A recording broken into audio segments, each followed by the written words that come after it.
Kuwelang-kuwela pa rin si Maine Mendoza sa kanyang birthday presentation.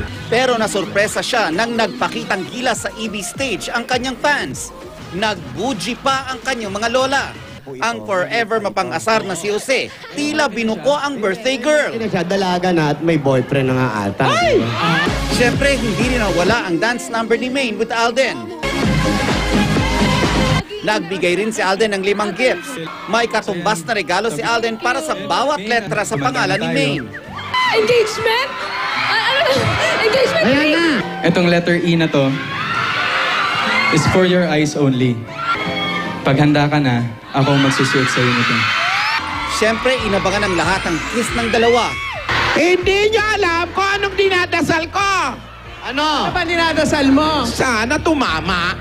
Mukhang malakas ang kapit kay Lord. At ang Team Broadway, Team Bahay at iba pa, nagwala sa kilig. Maya-maya, dumating ang pamilya ni Meng at si Alden, nagtago. Anong kaguluhan yan? Bumati na. Congratulations, Alden! I deserve an explanation! Pwede ba maka-appear muna sa'yo, Alden? Alden. Ano? Din? Happy ako for you and... Yes! Nang puntahan ko sa backstage si Maine, tila hindi siya makapaniwala sa kanilang accidental kiss.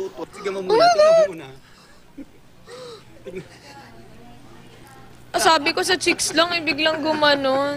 Bumubosing si Alden. Nelson Canlas updated sa Showbiz Happenings.